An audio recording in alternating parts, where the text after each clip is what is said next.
Hey comic book fans, welcome back to Comic Book Corner 2.0. And fans, you're back with me, Mike Spider Slayer, getting ready to do the countdown, episode number 128. That's right, fans. It's the first one of the new year, and this covers the books of last year.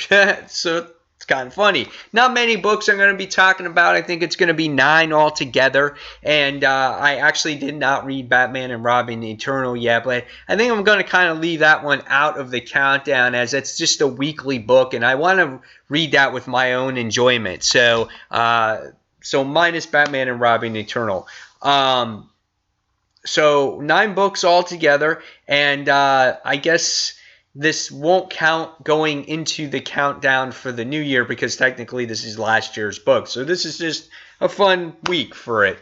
And most stories anyway are kind of just fillerish type of stories anyway. So with all the rambling aside, let's get started with this week's countdown. And we start off at number 9. So we go to Savage Dragon, issue number 210. It's funny because last time Savage Dragon came out, issue 209, that book was like number 2 on my list. And it was a very, lovely book with a wedding, and then it got really dark to see Dragon's ex-girlfriend. You found out that she was pregnant, and this baby popped out of her stomach. It was dragging her down the stairs through the umbilical cord. It was like dark, And so this is that follow-up, and this is Dragon and Maxine actually on their honeymoon, and they run into these like stone-like creatures in the issue. If you're not familiar with this, it's written by Eric Larson. He also does the artwork.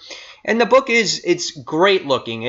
I love his artwork. He's got great colors. Facial expressions are really good, and you can see that the 2-page spread in there. It's just a very good looking book at times, and you get to see that his stepsister is protecting the city while him and Maxine are actually on their honeymoon. And, they're going through the area and whatnot, and they come across these crazy stone-like creatures, and they do battle against it. They wind up getting captured, and these stone creatures basically bring them to this chick right here. Her name is Vertigo or something like that, and she hasn't been seen since Savage Dragon issue number 2. So I was like, holy cow, man, way to bring back a character from the past. But yeah, she wanted them captured. She wants to drain their life force, but in the end, Malcolm Dragon winds up collapsing all kinds of rubble on top of her, and they live happily ever after. And the only thing that you're left cliffhanging there is you get to see one of the tourists has a paper saying that Malcolm Dragon's ex-girlfriend killed by mutant love child. So he's unaware of the whole situation right now. I mean, shit's gonna hit the fan when he actually comes back. So, take the book for what it is. It's just a fun, classic comic book, and I gave this one a 3 out of 5 stars. Again, a lot of people just do filler issues at this particular time of the year. All right, next book we're going to be talking about is here it is, Wonder Woman issue number 47. You can see the variant cover here for this book. And this book I was all excited for because it had Cheetah in it. And I'm like, oh yeah, this is going to be an awesome story with Cheetah and whatnot. And this was such a filler story. It wasn't even funny. I was like, wow. I was actually kind of disappointed by it. This one was written by Meredith Finch and the art was done by Miguel Mendoza. And I think this was the same artist that did the Little Mermaid, and the artwork in this book was really nice looking. Wonder Woman looks beautiful, nice facial expressions, and there's a lot of dialogue in this book. They tried to fit in a lot of story in here, and basically it was about this stone called the Eye of Antitope, and it was given to the Amazon Queen. And then what happened was the Amazon Queen was killed by a man, and that's why the men were kind of exiled from Themyscira. And what happens is you find out that Cheetah wants this stone. And again, artwork is absolutely gorgeous. It's such a beautiful looking book. And then what happens is Wonder Woman goes chasing after her, and she winds up escaping after she at first gets caught. She winds up escaping in the issue.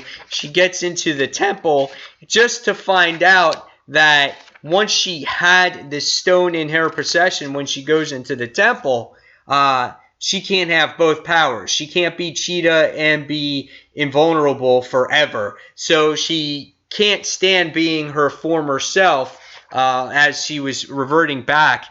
She couldn't go back to Barbara, I think Barbara, and as she found out that she was losing her cheetah powers, she winds up throwing the stone back in the temple, and she's like, "I'm out of here. I'll see you later," and she runs away, and that's just the end of the issue. It was a typical 1980s one and done comic book, and that's what it was. And it was like they rushed the story, you know.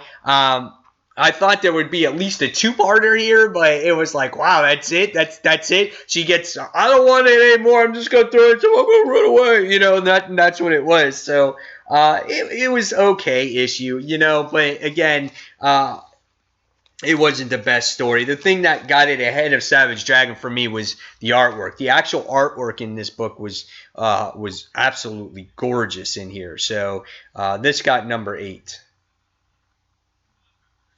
All right, next we go on to number 7, and number 7 goes to the Astonishing Ant-Man, issue number 3. This is another book for me that just didn't hit it on all the marks. It had Scott talking about how he teamed up with Captain America, and they had to go and retrieve this ship that was being hijacked by a very original name, by being called by the hijacker. And what happens is we actually get to see a creature being released by the name of Giganto, and he was just about to, looks like, go against the attack the city or whatnot, but right as Giganto goes and attacks the city, he gets on the creature and he uses his pin particles, and he winds up going out and just like shrinks the thing, and just, I guess, doesn't do anything to the city, just shrinks it, and that was kind of it. And then that was the end of them talking. And then you wind up seeing Darren Cross's little lackey there trying to sell his hench app that hires people to kill superheroes. Well, we find out that there's an imitation one out there, and I forgot what it's actually called, but they wind up using 50% off of the application, and then Darren Cross's kid winds up getting all pissed off or whatever it is. So again, it was okay. I mean, it was nothing really outstanding here, a very fillerish type of book, and then you wind up seeing Scott meet up with the Beetle at the end of it. So it was cool. There were some funny moments in there. The ending is what got it for me the best. The team up didn't really excite me at all when it came to Sam and Scott. You know, Scott was kind of down on himself at the time because he can't seem to catch a break, and he wasn't excited about the superhero team up thing. But it really didn't have that much to do with the story. Again, the only thing that was good was the ending, because we're going to see Hench 2.0 launch to see what that is about. So again, 3 out of 5. Nothing there that sits there and goes, wow, go out and buy this book. All right, next we're going to go on, and we're going to go on to number 7 or number 6. 1, 2, 3, 4, 5. Yep, number 6. Number 6 was the digital first one that came out in physical copy, and this is Deadpool and Cable, split second, issue number 1. This, if you wanted this was a $5 book, and this just had Cable and Deadpool teaming up.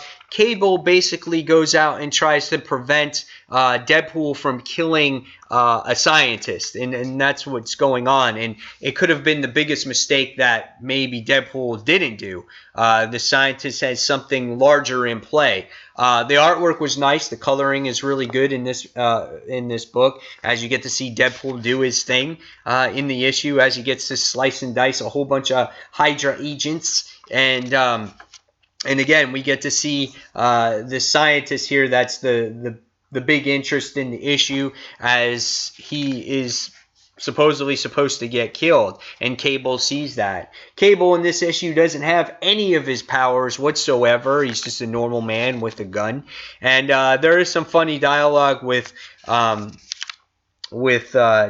saying that this scientist guy is like Apollo Creed, which is kind of funny. So it's kind of hilarious. There's some moments with Mrs. Deadpool in here that's kind of funny as well. And for $5 though, I didn't feel that this was something that you got to go out and buy. We get to see this time traveler come back, and he has this harness that makes him travel back and forth, that's out to kill this scientist as well. We don't know what's kind of in that briefcase. And by the time you wind up getting to the end of this book, we wind up seeing that the scientist, he wasn't killed. And we wind up seeing that someone in front of him was. So what's going to be the outcome of all this now? So I don't know. We'll see. It's an okay story. Will I read the next one? If I do, I might read it digitally. I don't think I'll spend $5 for it. I don't think it's worth the $5. Again, it's a cool little story if you like seeing these two together. But with all the comics that are out there right now that are being introduced to everybody with all new, all different, and all kinds of DC titles right now, I don't think you have to go out and spend the $5 on this one. So I gave this one a 3.25 out of 5 stars. All right, next we go on to the top 5. And number 5 goes to the Howling Commandos of S.H.I.E.L.D., issue number 3. This is like this horror type of task force, the supernatural task force that works for S.H.I.E.L.D. that deals with the supernatural. And I've liked this series so far. It's been pretty good.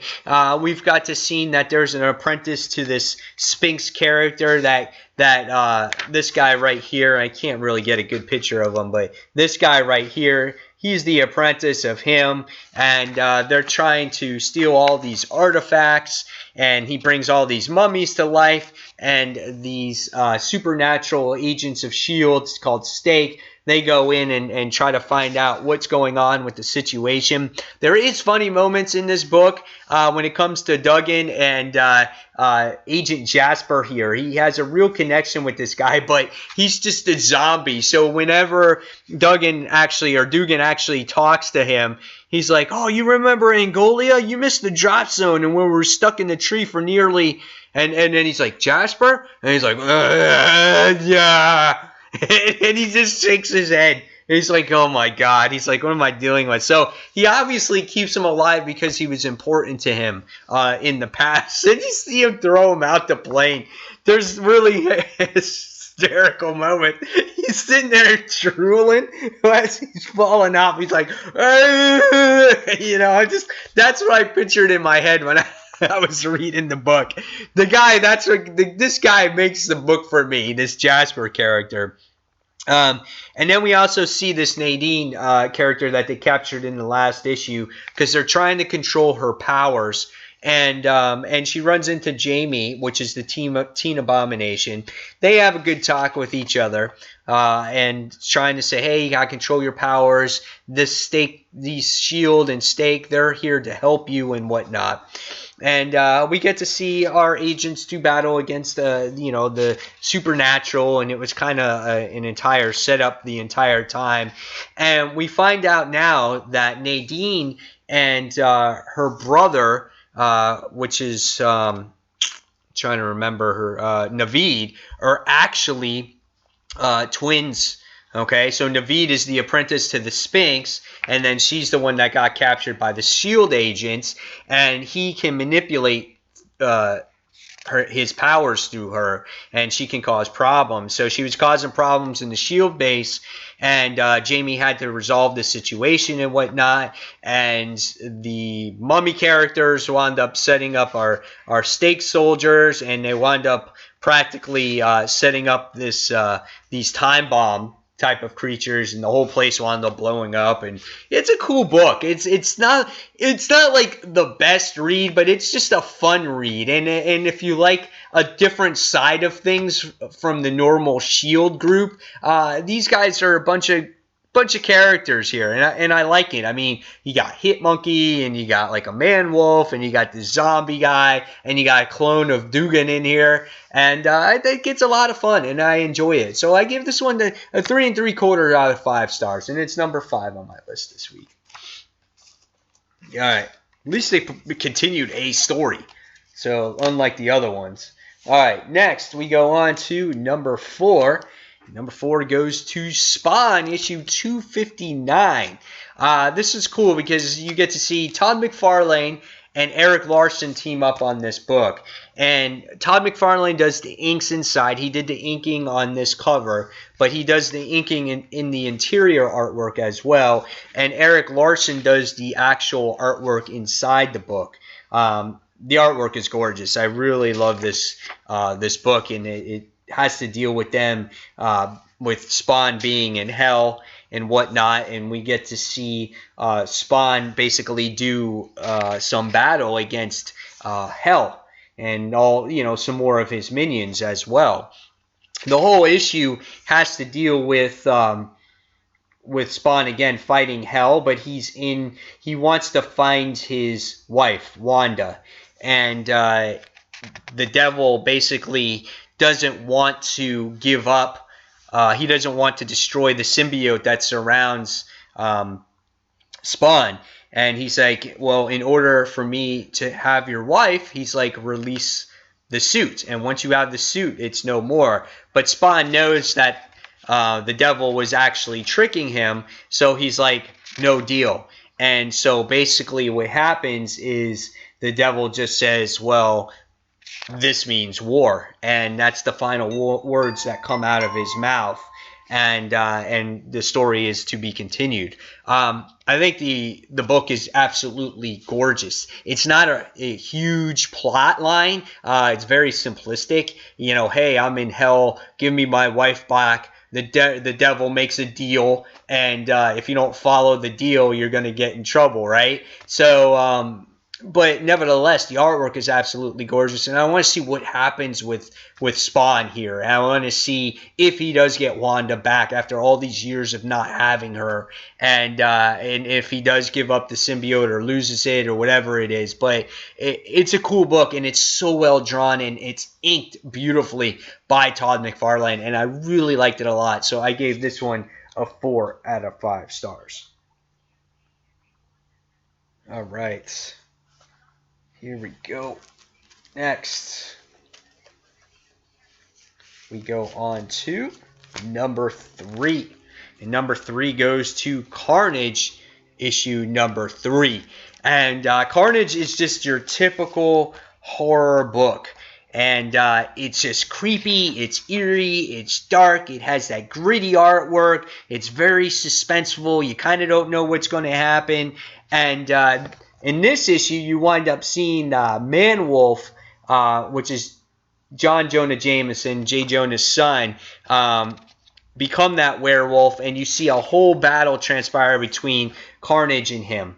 And it was an awesome battle, and all the time that this is going on, you wind up seeing a little bit of character development when it comes to Jameson, on where he came from, how he got these powers and whatnot. And this is all the whole time why these two were fighting. And I thought that was really well done. And then you wind up seeing this soldier who is freaking out because he wound up seeing Jameson change into the werewolf, and he sees this battle between Carnage, and it's like something like something from the Joker or whatnot. He's like, he's like the Colonel, he isn't here anymore. He's like freaking out. It's just like he's literally lost his mind. And we get to see that Carnage accidentally rips out the stone of Jameson's neck, and he winds up changing back, and he falls down to the bottom of the pit. And then what happens at the end is that they're like, "Oh shit, Jameson's done. Time to release Eddie Brock. Time to release Toxin." And so when they were given the description of Toxin, they were like, "Oh, well, Eddie Brock was welcome to the Toxin symbiote. You know, we thought he gave up, you know, being Venom, but he was more than welcome." And that's not really the case. If you read Venom, the series, and you read the Savage 6 storyline, you got to see that Eddie Brock was tortured, and he was tortured on becoming Toxin again. So that really wasn't the truth. I don't think they really got the full information there, you know. And so when the remote wound up being lost to change him into Toxin, and then the next thing you wind up seeing is that Carnage escapes, and he teams up with this guy. I forgot his name offhand, but it looks like he's going to introduce him to like some kind of spirit world. So I was like, whoa, what's going to go on there? But good book. I really like it. 4 out of 5 stars. Has that horrific feel. Can't wait to see a little bit more character development here, or story development. Move them out of the caverns or the mining shafts, and I want to see where all these characters are going to go and how they're going to progress this story. So again, 4 out of 5 stars for me. All right, next we're going to go on to number 2. And number 2 goes to All New Wolverine, issue number 3. This is the 3rd issue of this, and this is the 3rd time it got number 2. It can't quite crack that number 1 spot because there's always a book that tops it a little bit, or something that doesn't quite get it over the hump. So in this issue, you wind up seeing Taskmaster in here. And this book is written by Tom Taylor, and he does a great job with it. And you wind up seeing the Taskmaster, which looks like he kicks the shit out of the Wolverine clone girls. And I was like, oh yeah, they might be dead. And so he talks back, and he talks to the agents, and he winds up going to Acclimax saying they're all terminated. And the next thing, Laura gets all pissed off. She starts doing battle with him, and he's like, "You can't beat me. I'm Taskmaster. I can mimic all your moves." And they go bask, and he's just like, "Face it, you just lost." And the next thing you wind up seeing is like he stops her fist from hitting him, and then the next thing you see is the claws puncture him right through the freaking hand. He's like, "Oh shit," you know, and he gets knocked out by Laura, and you know, he gets his mask taken off, and he's just knocked out. And then you find out that the clones are, of course, they're not dead. They had these protective armoring that protects them all, and you know, Laura's like, "Don't kill Taskmaster," and she's like, "Well, you know, I think it was Zelda or one of the other ones," and she goes, she's like, "I don't kill people. That's not the right thing to do." And she's like, "Where is that line? Where's that line drawn?" You know, and you can see the struggles that Laura is having between killing, hurting, and you know, where's that line? And it's funny because one of the clones shoots the Taskmaster in the knees, and he's like, "Well, now Taskmaster can't come after us anymore." So it was really funny to see that. So you know, you get to see Acclimax throughout the issue, basically chasing after him throughout the entire time. Great action throughout the book, which is really well done. And you find out that these clones, since they feel no pain, you find out that they actually had their lives taken from them, like years of life taken from them. So what does Laura do at the end? She winds up going to visit Doctor Strange to see if he can actually help them. So I didn't expect that direction, but I was like, okay, I guess that's kind of cool, but I'm not sure what the involvement of these clones are going to be. Are they going to be Laura's like supporting cast through the entire book? I'm not sure, but nevertheless, it was a great read, very entertaining. I'm not a huge fan of Doctor Strange, so I kind of wasn't like, "Oh, wow, that was awesome." It's like, okay, that's cool, you know. But overall, the rest of the book, the rest of the action, the dialogue in the book was really well done. And you can still see Laura struggling, you know, when to cross that line. So really good book. I gave this one a 4 4.5 out of 5 stars. All right. Last but not least, the book that got number 1 for me was Justice League issue number 47. This one redeemed itself. I wasn't a huge fan, I guess, of Act 2 when it had to do with Manipal's artwork. I love his artwork, but I just don't. It was too drastic of a change from Act 1 to Act 2, and I couldn't connect to it. And we dealt so much with, I'm a god, he's a god, he became a god, this is a god. And I was just like, okay, we get it, they're gods. But now this seems like it really continues the story, and I was just like, oh, yes. And when I opened it up, Jason Fabok was on the artwork again, and I was like, oh, yeah, look, we got this all back again. It's back to where it was. And you got to see Hal Jordan talk about to Batman, how Batman's like, I'm never getting off the chair. And Hal Jordan's just like, hey, I just, fused my ring with a mother box, and, I shooed the parademons back to Apocalypse, and he's like, I'm in control, but you, Batman, you need to go back. And he's like, I saved Gotham, I can do whatever I want. So you can see the struggles between them continues. Again, artwork is beautiful. Wonder Woman going against super negative Superman, whatever you want to call him in here. And we get to see the struggles. And she uses a lasso of truth to get him to come to terms that, hey, he's Clark Kent, And I thought that was so awesome. And then you get to see the other Justice League members try to go to the prison to try to release the crime syndicate in here, which I thought was neat. And you wind up seeing Ultraman in here, who's all just completely weakened, hiding in the corner because he hasn't had kryptonite to snort in some time. So he's just really weakened. I mean, you can see that here. And as the issue progresses, you wind up seeing Power Ring, which is Jessica Cruz, not being able to control her ring. And you wind up seeing that, talking to Cyborg, she's like, I don't think this is a good idea. The ring is kind of psyched that, that we're here. And the ring finally overpowers her and becomes the true Power Ring here. And she's possessed at this point. And the next thing you wind up finding out in here is that you get the reunion. What am I looking for?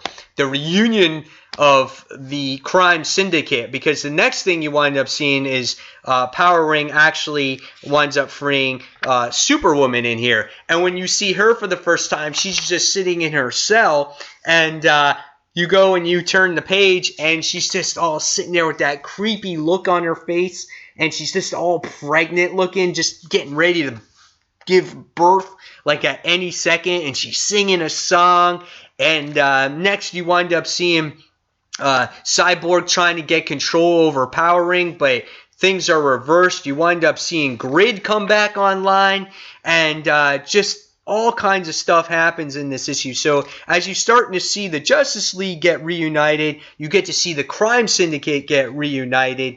And the last but not least is you wind up seeing that the crime syndicate gets completely reunited with Owlman at the end. And I was like, oh man, now shit's just getting real here. And Owlman's like, but we're going to have to work with the Justice League because the Anti-Monitor has destroyed everything. So I thought that was really cool. And I think it'll be cool to see these two teams work together. But it's really just for a common cause. So really great book. I love this book. It was like, yes, finally, Justice League back on top for me. I didn't like the previous issues. It was just too boring with all the God nonsense. But this one was awesome. And this one got 5 stars. This was the only 5-star book.